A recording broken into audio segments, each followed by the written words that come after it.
Good evening friends. ಈಗಲೂ ಕೂಡ ನಾವು ಉದಾತ್ತಕ ಶಬ್ದಗಳನ್ನು ತಿಳ್ಕೊಳ್ಳೋಣ. ಅವುಗಳಿಗೆ ನಾವು ಆಂಟೋನಿಮಸ್ ಅನ್ಬೇಕು.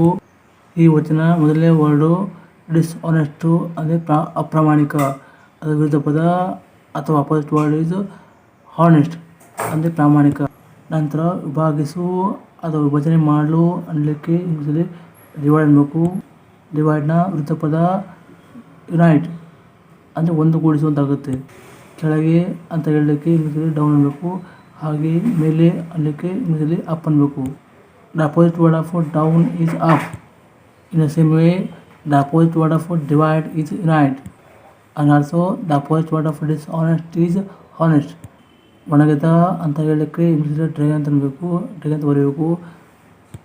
ಇದರ ಅಪೋಸಿಟ್ ವರ್ಡ್ ಇದು ವೆಟ್. ವೆಟ್ ಅಂದರೆ ಹಸಿಯಾದಂಥ ಅರ್ಥ ಆಗುತ್ತೆ. ನಂತರ ಮಂದ ಅಥವಾ ಮಂಕು ಬುದ್ಧಿ ಅಂತ ಹೇಳಲಿಕ್ಕೆ ಇಂಗ್ಲೀಷಲ್ಲಿ ಡಲ್ ಅನ್ಬೇಕು. ಇಲ್ಲಿ ಕನ್ನಡ ಟೈಪ್ ಇಡುವ ತಪ್ಪಾಗಿದೆ. ಅದು ಮುಂದ ಅಲ್ಲ ಮಂದ ಅಂತ ಆಗುತ್ತೆ. ಮಂದ ಅಥವಾ ಮಂಕು ಬುದ್ಧಿ ಅಂತ ಹೇಳಲಿಕ್ಕೆ ಇಂಗ್ಲೀಷಲ್ಲಿ ಡಲ್ ಅನ್ಬೇಕು. ಇದರ ವಿರುದ್ಧ ಪದ ಅಥವಾ ಅಪೋಸಿಟ್ ವರ್ಡ್ ಇದು ಕೆ ಅಥವಾ ಚೇರ್ಫುಲ್ಲು. ಅರ್ಥ ಮಾತ್ರ ಹರ್ಷಚಿತ್ತ ಅಂತ ಬರುತ್ತೆ. ಹರ್ಷಚಿತ್ತ ಅಂತ ಅರ್ಥ ಆಗುತ್ತೆ. ನಂತರ ಮರೆತವು ಅಂತ ಹೇಳಲಿಕ್ಕೆ ಇಂಗ್ಲೀಷಲ್ಲಿ ಫಾರ್ಗೆಟ್ ಅನ್ಬೇಕು. ಇದರ ವಿರುದ್ಧ ಪದ ಅಥವಾ opposite word is remember. Remember ಅಂದರೆ ನೆನಪು. ಎಂಟ್ರೆನ್ಸು ಇನ್ನೊಮ್ಮೆ ತಿಳ್ಕೊಳ್ಳಿ. ಹಾಗೆ ಮುಂದುವರೆದು ಬೇಗ ಅಂತ ಹೇಳಲಿಕ್ಕೆ ಇಂಗ್ಲೀಷಲ್ಲಿ ಅರ್ಲಿ ಇದೆ. ಅದರ ಅಪೋಸಿಟ್ ವರ್ಡ್ ಇಸ್ ನಿಧಾನ ಅಥವಾ ಲೈಟ್.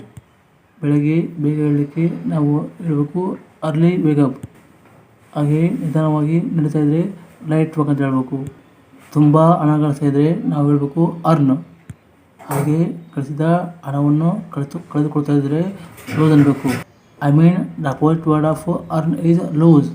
ಅಂದರೆ earn opposite word is lose. ನಂತರ ಮುಕ್ತಾಯವಿಲ್ಲದ ಅಂತ ಹೇಳಲಿಕ್ಕೆ ಎಂಡ್ಲೆಸ್ ಅನ್ಬೇಕು. ಇದರ ವಿರುದ್ಧ ಪದ ಅಥವಾ opposite word is limited. Limited ಅಂದರೆ ಸೀಮಿತ. ಅಂದರೆ ದೊಡ್ಡ ಮಾಲ್ಗಳಲ್ಲಿ ಲಿಮಿಟೆಡ್ ಆಫರ್ ಇರುತ್ತೆ. ಅಂದರೆ ನಿಗದಿತ ಸೀಮಿತ ಸಮಯದಲ್ಲಿ ಪರ್ಚೇಸ್ ಮಾಡಿದರೆ ನಿಮಗೆ ಸಿಗುತ್ತೆ, ಆಮೇಲೆ ಹೋದರೆ ಸಿಗಲ್ಲ ಅಂತ ಅರ್ಥ ಆಗುತ್ತೆ. ನಂತರ ವೈರಿ ಅಥವಾ ಶತ್ರು ಅನ್ನಲಿಕ್ಕೆ ಇಂಗ್ಲೀಷಲ್ಲಿ ಹೇಳಬೇಕು ಎನಿಮಿ. ಅದರ ವಿರುದ್ಧ ಪದ ಸ್ನೇಹಿತ ಅಥವಾ ಗೆಳೆಯ ಅನ್ನಲಿಕ್ಕೆ ಹೇಳಬೇಕು friend. I mean the opposite word of enemy is friend.